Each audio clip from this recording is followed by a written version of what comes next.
우리가 삶 속에서 하나님은 어떤 분이신가를 체험하면서 살아가고 있습니다. 하나님은 우리에게 있어서 귀한 분이시고 우리 인생 전부를 걸어도 바꿀 수 없는 귀중한 분이 바로 하나님이십니다. 그 하나님은 세상과 사람을 만드신 창조주시고 불가능이 없으신 전능하신 하나님이십니다. 약속을 반드시 지키시는 신실하신 하나님이시고 또한 죄인을 사랑하시며 아들을 주신 사랑이 풍성하신 하나님이십니다. 우리가 삶에서 실수하더라도 또 인생에서 실패하여서 하나님의 마음을 아프게 하더라도 하나님은 우리에게 자비와 은혜를 베풀어 주시는 하나님이시고 또한 악한 자들을 준비하셔서 죄를 심판하시는 공의의 하나님이시기도 합니다. 여러분은 이런 하나님을 얼마나 기억하고 삶 속에서 하나님의 기쁨이 되기 위해서 얼마나 노력하고 계십니까? 우리가 이 하나님을 어떻게 기억할 것인가 오늘 말씀을 통해서 살펴보도록 하겠습니다. 첫 번째로 하나님은 전능하신 하나님이십니다. 오늘 1절 말씀에 보면 이 전능하신 하나님에 대해서 잘 나타나 있습니다. 가나안 왕들이 있는데 이 가나안 왕들은 오늘 말씀에 보면 요단 서쪽에 아모리 사람의 모든 왕들과 해변에 가나안 사람의 모든 왕들로 나와 있습니다. 이 가나안 왕들이 두려워 떨기 시작합니다. 왜 그들이 두려워했을까요? 하나님이 요단 강물을 말리시고 이스라엘이 건너게 하셨음을 그들이 들었습니다.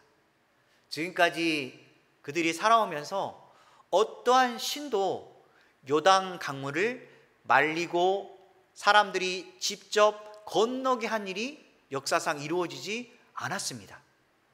그들은 오직 여호와 하나님만이 이것을 가능하게 한다는 사실을 깨달았던 것입니다. 그런데 여기서 그들의 문제점은 무엇일까요? 분명히 이스라엘의 하나님이 요단 강물을 말리셨고 능력의 하나님이라는 사실을 그들이 깨달았는데 왜 그들은 하나님을 경배의 대상으로 삼지 않았을까요? 그리고 우리 잘 아는 라합처럼 하나님을 유일하고 전능하신 하나님으로 믿고 섬기는 자리까지 왜 가지 않았을까요? 우리의 모습도 혹시 이러진 않습니까?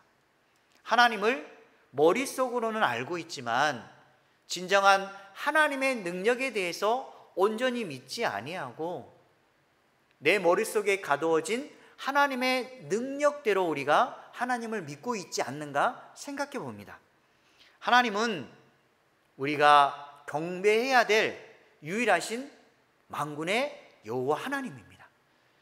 내 생각으로 절대 하나님을 작고 또 머릿속에 하나님으로 가두지 마시기 바랍니다. 히브리서 11장 3절 말씀 함께 읽도록 하겠습니다. 믿음으로 모든 세계가 하나님의 말씀으로 지어진 줄을 우리가 아나니 보이는 것은 나타난 것으로 말미암아 된 것이 아니니라. 우리가 세상 모든 것을 바라보면 이 꽃들도 구름도 산들도 하나님께서 창조하셨구나. 이렇게 멋진 세상을 창조하신 그 하나님이 나의 하나님이 된다는 사실에 대해서 너무너무 감사할 수밖에 없습니다. 그런데 세상 사람들은 그저 하나님을 두려움의 대상으로만 바라보고 있습니다. 우리는 하나님을 또는 믿음을 두려움으로 끝나는 것이 아니라 하나님을 전능하신 분으로 깨달아 알아서 그분을 온전히 섬기고 예배하는 자리까지 나아가시기 바랍니다. 요한복음 4장 24절 말씀 함께 읽겠습니다. 하나님은 영이시니 예배하는 자가 영과 진리로 예배할지니라. 하나님은 영이십니다. 그리고 유일하게 예배를 받을 수 있는 하나님이십니다. 그래서 그것은 항상 마음속에 주님을 기억하면서 내 인생의 예배드릴 대상은 하나님이라는 사실을 기억하면서 직장에 있든지 가정에 있든지 또한 어떤 사람을 만나든지 간에 그곳 가운데 하나님을 기억하면서 내가 밟는 땅, 내가 앉은 그 자리가 예배의 자리가 되시기 바랍니다. 그래서 하나님의 기쁨이 되어서 하나님의 사랑을 받은 단 한 사람, 예배하는 그 한 사람이 바로 자신이 되시기 바랍니다. 어떤 누구가 하나님을 배신하더라도 나는 그 배신의 자리에 있지 않고 오직 하나님을 충성스럽게 믿음으로 예배하는 삶이 이 세상에서 가장 기쁘다는 그런 고백된 삶이 되시기 바랍니다. 또한 두 번째로 하나님은 변함이 없으신 약속의 하나님입니다. 우리 인간은 변할 수밖에 없는 매우 나약한 존재입니다. 상황에 따라 변하기도 하고 사람과의 관계 속에서 그 사람을 믿지 못한다면 우리의 생각과 마음이 변화됩니다. 또한 다른 누군가에 의해서 또한 좋지 않은 그런 결과로 인해서 내 마음이 다쳐지기도 하고 때로는 사람을 믿지 못하는 내 자신의 마음이 이랬다 저랬다 하는 그런 변화된 마음을 발견할 수가 있지만 오직 하나님은 어떠한 상황이든지 어떠한 일에 처하든지 그분은 변함이 없으신 신실하신 하나님이십니다. 그리고 그분이 한번 우리에게 약속하시면 반드시 그 약속을 지키시는 하나님이십니다. 그것을 꼭 기억하시기 바랍니다. 삶 속에서 하나님은 결코 변함이 없으신 약속을 반드시 이루시는 신실하신 하나님이라는 사실을 기억하면서 오늘 하루도 시작하고 또한 마무리하여서 우리가 믿는 그 하나님이 진실된 믿음의 하나님이라는 사실을 꼭 기억하면서 하는 저와 여러분 되시기 바랍니다. 오늘 말씀해 보면 그때 하나님이 여호수아에게 할례를 행하라고 명합니다. 2절 말씀해 보면 잘 나와 있는데 그때라는 것은 요단강을 건넌 직후를 가리키고 있습니다. 하나님이 부싯돌을 칼로 만들어서 이스라엘 자손에게 다시 할례를 행하라고 명령하시는 것입니다. 부싯돌로 칼을 만들어서 할례를 할 때 사실 우리가 조금 이해되지 않는 부분이 있습니다. 좋은 칼도 있고 좀 덜 아프게 하는 것도 있을 텐데 왜 하나님께서는 부싯돌로 만들어서 그것을 우리 몸에 대어서 가장 아픈 부위 중에 하나인 남자들에게 그것을 할례를 행하라고 하는지 표피를 자르라고 하는지 참 이해가 되지 않을 수 있지만 하나님은 자연스럽고 깨끗한 상태에서 하나님을 섬기기를 원하십니다. 항상 하나님께서는 어떤 일을 진행하실 때 인위적인 것이 아니라 자연스럽고 깨끗한 그것 가운데서 하나님은 우리에게 임하시기를 원하십니다. 그래서 부싯돌을 취해서 우리의 표피를 자르도록 하나님은 말씀하시는 것입니다. 하나님은 항상 깨끗하고 거룩하시고 더럽히지 않으시는 하나님이시기 때문에 우리가 하나님의 마음을 잘 이해해야 됩니다. 하나님이 가는 곳마다 거룩하고 경건하고 깨끗한 곳입니다. 우리가 하나님의 마음을 따라 우리도 거룩한 삶과 깨끗한 삶을 살려고 노력해야 됩니다. 그래서 베드로전서 1장 15절 말씀 함께 읽도록 하겠습니다. 오직 너희를 부르신 거룩한 이처럼 너희도 모든 행실에 거룩한 자가 되라. 여기서 할례를 행하라고 하신 이유가 명확하게 나와 있습니다. 이스라엘 백성은 하나님과의 관계를 재정비함으로써 가나안과의 거룩한 전쟁을 준비해야 됩니다. 거룩한 전쟁은 이스라엘 백성의 힘으로 무력으로 싸워서 승리하는 것이 아닙니다. 오직 그 전쟁 가운데 하나님께서 함께 하셔서 그들을 도우심으로 승리하도록 역사하시는 하나님의 임재를 상징합니다. 그래서 하나님이 가는 곳곳마다 거룩하고 깨끗한 곳이 돼야 되기 때문에 하나님께서는 거룩한 전쟁이라고 말씀하시고, 또한 거룩한 전쟁을 준비하기 위해서는 이스라엘 백성이 거룩하게 구별되어야 함을 나타내기 위해서 내가 거룩하니 너희도 거룩하라고 말씀합니다. 그러면 우리는 어떤 삶을 살아야 될까요? 거룩한 하나님의 백성을 닮은 하나님의 사람으로서 항상 거룩을 추구하고 경건한 삶 속에서 하나님의 이름을 기억하며 하나님의 이름을 더럽히지 않는 믿음의 사람다운 그런 모습을 취하며 살아야 되는 것입니다. 여기서 할례를 한번 생각해 보면, 할례는 하나님이 영원히 함께 하시겠다라는 언약의 상징입니다. 우리 한국인으로서는 이 부분에 대해서는 별로 공감하지 않을 수 있지만, 하나님께서는 할례를 통해서 구별된 자임을 알려주고 있습니다. 우리는 이런 표식이 아니더라도 하나님께서 예수 그리스도를 이 땅에 보내주셔서 하나님 자녀 삼아주시고 그 거룩한 피를 통해서 우리가 구별된 믿음의 자녀의 삶을 살아가는데, 그것은 우리 마음에 이미 새겨져 있습니다.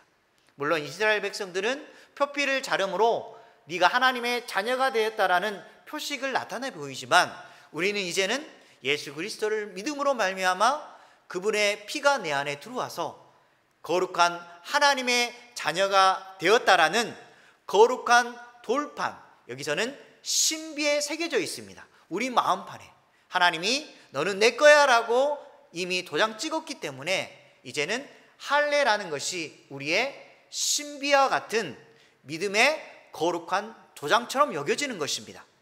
하지만 이스라엘 백성은 이 당시에는 반드시 할례가 중요했던 것입니다. 그래서 그들은 어떻게 해서든 하나님의 거룩한 백성이라는 사실을 나타내 보여야 되는데, 지금 이때가 하나님께서 할례를 행하라고 하는 그때인 것입니다. 즉 이 모습은 자신의 정체성을 확실히 알리라는 선언이었던 것입니다. 지금 애굽에서 나온 1세대는 20세 이상은 모두 광야길에서 죽었습니다. 지금 2세대는 광야길에서 태어난 자들인데 그들은 할례를 받지 못했습니다. 하나님은 이 약속의 땅에서 할례를 통해서 2세대와 언약을 갱신하려고 하는 것입니다. 한번 우리가 이스라엘 백성이라고 한번 생각해 보시기 바랍니다. 내가 약속의 땅, 가나안 땅에 첫 발을 내딛었습니다.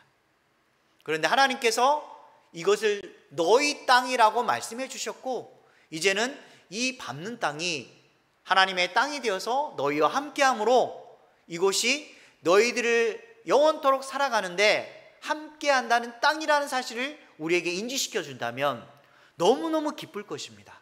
아, 하나님께서 앞으로의 인생에 대해서 나를 책임져 주시겠구나. 그리고 앞으로의 모든 날들이 하나님의 영광을 위한 날이고 또한 새로운 길이 펼쳐지는 날이겠구나라고 가슴 두근거리는 삶의 시작으로 우리가 보게 될 것입니다. 지금 우리가 이런 마음을 가졌을 때 얼마나 하나님에 대한 그 마음에 대한 기대감이 크겠습니까? 그리고 역사하실 그 하나님과 함께한다는 그 마음의 기쁨이 얼마나 컸겠습니까? 그때 그 시작점이 바로 할례부터 준비된 것입니다.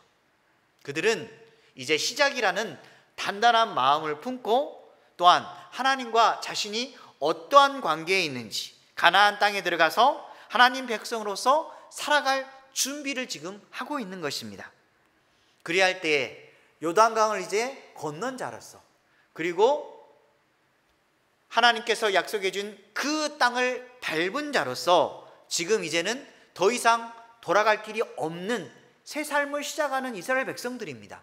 이제 다시 요단강이 흘러서 결코 뒤를 돌아봤을 때는 돌아갈 수 없는 길입니다. 이제 그들은 앞만 바라보는 인생, 가나안 땅을 향해서 영원히 가야 될 그들의 인생은 지금 앞으로 펼쳐져 있는 것입니다. 그러면 이제는 그들은 옛 과거의 습관이나 잘못된 것은 이제 요단강 뒤로 다 버렸습니다. 이제 새로운 길을 향해 그들은 가는 것입니다. 에베소서 4장 22절에서 24절 말씀 함께 읽겠습니다. 너희는 유혹의 욕심을 따라 썩어져가는 구습을 따르는 옛사람을 벗어버리고 오직 너희의 심령이 새롭게 되어 하나님을 따라 의와 진리의 거룩함으로 지으심을 받은 새 사람을 입으라. 지금 하나님의 새 사람을 입은 사람으로서 이제는 과거는 돌아보지 않고 옛 습관들은 다 벗어버리고 오직 새 마음을 품고 하나님께서 주신 그 새 길을 따라서 새 옷을 입고 나아가는 사람이 되는 것입니다. 우리도 마찬가지로 하나님께서 주신 그 기회의 땅으로 가려고 계속 말씀할 때 우리도 한 걸음씩 주님의 나라를 향해 걸어가고 있는 것입니다. 자꾸 뒤돌아보지 마시고 그 썩어져 갈 그 욕심을 따르는 그 과거에 여러분 되돌아보지 마시고 새 길을 따라서 하나님을 의지하면서 기쁨의 하루하루의 삶을 사시기 바랍니다. 여호와 하나님이 우리와 함께 하시고 새로운 길을 만들어 주시고 우리를 반드시 앞으로 이끌어 주실 것입니다. 하나님의 구별된 자녀로서 의와 진리의 거룩함으로 새 사람을 입는 저와 여러분 되시기 바랍니다. 세 번째로 하나님은 수치를 없애주시는 회복의 하나님이십니다. 우리도 과거를 잠깐 돌이켜보면 하나님 앞에 수치스러운 그런 삶을 살았던 모습이 있습니다. 결코 보여주기 싫고 그것을 기억하기 싫은 그런 과거가 분명히 있을 것입니다. 그 과거는 이제 하나님께서 다 없애버리셨습니다. 내가 너희 죄를 다시는 기억하지 않겠다. 네가 어떠한 삶을 살았든지 간에 부끄러운 삶을 살았든지 간에 죄악투성이든지 간에 네가 나와 하나가 되었으므로 용서받은 자로서 이제는 너의 과거에 대해서 묻지 않겠다라고 하나님께서 말씀하십니다. 그러면 우리는 어떤 삶을 살아야 되겠습니까? 하나님께서 이 약속의 말씀에 대해서 우리는 그대로 믿고 과거에 좋지 않았던 일들, 나의 잘못된 죄들을 이제 하나님 앞에 다 낱낱이 아뢰고 벗어버리고 새 기쁨을 향해 나아가는 그런 거룩한 하나님의 백성으로 사시기 바랍니다. 분명히 하나님께서는 회복해 주셨다라고 약속해 주셨기 때문에 그 회복의 약속을 믿고 우리는 걸어가는 것입니다. 이스라엘 백성들도 마찬가지로 과거의 부족한 그들의 모습에 대해서 다 없애주시고 새로운 삶을 시작하도록 약속하셨던 것입니다. 과거 1세대가 40년 동안 광야 생활을 하면서 젖과 꿀이 흐르는 땅으로 그들은 걸어갈 수 없게 되었습니다. 그 이유는 그들의 불평과 불순종으로 인함이었습니다. 이제 요단을 건넌 2세대 이스라엘 백성들은 1세대의 잘못된 본을 따르지 않고 새로운 마음가짐과 믿음을 가지고 이제 새 삶을 시작하는 것입니다. 우리도 과거의 부모님들의 잘못이나 실수에 대해서 그대로 답습하는 것이 아니라 새로운 마음을 가지고 부모님이 원했던 하나님의 사람의 모습을 갖추어가고 그리고 하나님의 영광을 위해서 살아가는 그런 하나님의 거룩한 백성에 대해서 당당하게 그리고 감사한 마음으로 하루하루 삶을 사시기 바랍니다. 그런데 여기서 궁금한 게 뭐냐면 하나님은 현 시점에서 할례를 행하라는 것입니다.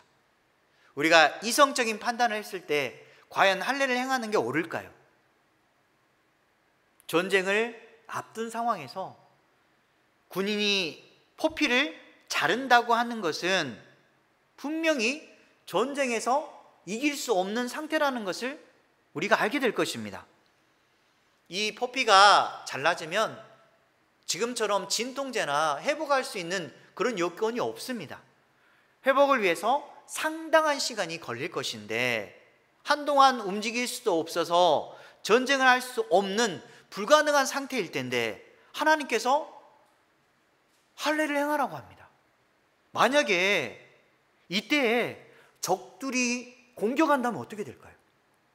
분명히 그들은 맞서 싸울 수 없습니다.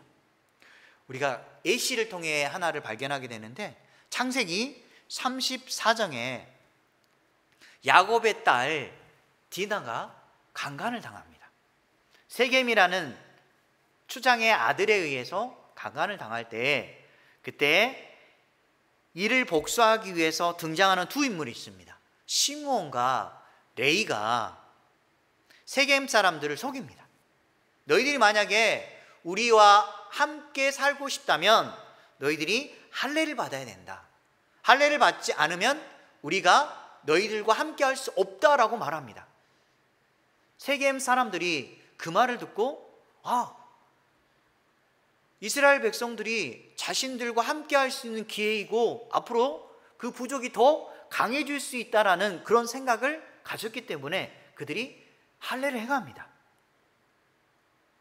그때 이스라엘 백성들이, 특별히 이 둘이, 시므온과 레이가 그들에게 찾아가서 그들을 몰살시키기 시작합니다. 왜냐하면 그들은 할례를 행했기 때문에 맞설 수 있는 그런 상태가 되지 않았던 것입니다. 이처럼 만약에 적들이 공격해 온다면 이스라엘 백성들은 싸울 수 있는 상태가 안 될 것입니다. 상당히 위급한 상황에 이를 수 있는데 왜 하나님은 할례를 행하라고 하셨을까요? 여러분 만약에 이러한 입장이라면 아마도 이성이 작동할 것입니다. 두 가지 선택을 하라면 이성을 선택할 것인가 아니면 믿음을 선택할 것인가 라고 두 가지 선택을 하라면 이 상황에서는 여러분 어떤 선택을 하겠습니까? 분명히 우리의 믿음이 작동하지 않는다면 결코 이 말에 순종하지 않을 수밖에 없습니다. 왜냐하면 이런 일이 발생할 수 있기 때문에 준비 태세를 해야 되기 때문에 이것은 결코 합당하지 않은 명령이었던 것입니다. 그러나 이스라엘 백성들은 하나님의 명령에 먼저 순복합니다. 이러한 상황에서 그렇게 불평하고 원망하고 하나님을 따르지 않았던 그런 이스라엘의 모습을 우리가 알 것입니다.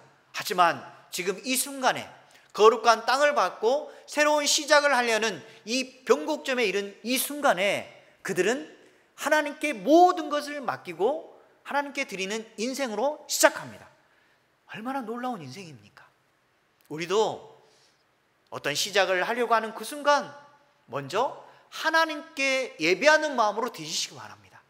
나에게 중요한 순간이 이르렀을 때 가장 먼저 해야 될 것은 이성이 작동하는 것이 아니라 하나님의 믿음을 가지고 하나님께 온전히 내 자신을 바치는 것, 이것이 내 인생에 있어서 가장 중요한 것입니다. 어떤 시발점에 있을 때, 변곡점에 있을 때, 어떤 일을 추진하려고 할 때 먼저 하나님께 자신을 드리시기 바랍니다. 그게 바로 하나님께서 원하시는 삶입니다. 신명기 20장 4절 말씀 함께 읽겠습니다. 너희 하나님 여호와는 너희와 함께 행하시며 너희를 위하여 너희 적군과 싸우시고 구원하실 것이라 할 것이며. 지금 이스라엘 백성은 위태한 상황임에도 불구하고 세상적인 방식과 이성에 따르는 것이 아니라 다가올 새로운 삶의 시작과 앞으로의 모든 전쟁의 결과를 하나님께 모두 다 드렸습니다. 오직 전쟁은 여호와 하나님께 달려있는 것입니다. 이스라엘 백성처럼 인생의 길과 방향을 하나님께 맡기고 그분을 온전히 의지하는 저와 여러분 되시기 바랍니다. 그래야 했을 때 하나님은 어떻게 하실까요? 시편 37편 5절 말씀 함께 읽겠습니다. 내 길을 여호와께 맡기라. 그를 의지하면 그가 이루시고. 그를 의지하면 그가 이루시고. 하나님은 우리가 진정으로 내 모든 것을 던지고 올인했을 때 가운데 중심을 보시고 의지하는 마음을 보시고 분명히 하나님께서 우리를 위해서 일하실 것입니다. 이게 바로 하나님의 원하심입니다. 우리 인생을 하나님께 맡기고 의지하면 반드시 그분이 이루시리라 믿습니다. 그리고 한 가지 더 우리가 생각해 볼 것은 하나님은 할례를 명하심으로 애굽의 수치를 모두 떠나버리게 하셨습니다. 여기서 애굽의 수치는 무엇일까요? 이스라엘 백성들은 애굽에서의 종살이를 했습니다. 그리고 광야에서 불순종의 인생을 살기도 했습니다. 하나님은 과거에 있었던 그 이스라엘 백성들의 불순종과 노예의식을 깨끗하게 정리해 주시는 것입니다. 그래서 불순종의 상태에서 벗어나도록 하나님이 도와주시는 것입니다. 그래서 이스라엘 백성들이 이곳 땅을 길갈이라고 이름 짓습니다. 이 길갈이라는 말은 바퀴나 둥근 원의 의미를 가지고 있는데 이것은 굴려보내다라는 뜻이 있습니다. 굴려보내다. 하나님은 과거의 수치를 굴려버리고 새 삶을 시작하도록 허락해 주신 것입니다. 우리도 마찬가지로 길갈의 인생을 살아야 됩니다. 하나님께서 과거의 모습은 이제 버리게 하시고 우리의 수치도 다 굴려버리게 하셨습니다. 하나님께 속한 자로서 이전의 죄책감을 끊어버리고 새 삶을 계속해서 사시기 바랍니다. 하나님은 우리의 부끄러움을 회복시켜 주시고 새 삶을 가도록, 새 삶을 살도록 반드시 우리에게 힘을 부어주시리라 믿습니다. 말씀을 정리하도록 하겠습니다. 우리는 이 땅에서 성공을 통해서 좋은 자리를 차지하려고 합니다. 그러나 하나님은 성공을 통해서 우리가 이루어 놓은 것이 아닌 우리 자신의 정체성과 믿음을 더 중요하게 바라보고 계십니다. 여러분들은 성공보다도 하나님을 믿는 믿음, 그리고 내가 하나님의 자녀라는 그 사실이 더 중요한 것입니다. 이스라엘은 요단강을 건너서 영적인 정체성을 회복하는 일부터 먼저 시작합니다. 우리도 인생의 변곡점이라는 자리에 이르렀을 때 하늘에 속한 자답게 살아가려는 믿음의 선택과 하나님의 자녀로서의 합당한 그런 삶을 살기 위해서 의지력 있는 결단이 분명히 필요합니다. 능력의 하나님을 신뢰하고 그리고 섬기는 진정한 예배자의 삶을 사시기 바랍니다. 그리고 하나님의 구별된 자로서 인생의 길과 방향을 하나님께 온전히 맡기시고 하나님께 속한 자로서 이전의 죄책감을 끊어버리고 새 삶을 사시기 바랍니다. 그래야 해서 신실하신 하나님의 약속을 믿고 새로운 출발을 하는 저와 여러분 되시길 주님의 이름으로 간절히 축원합니다.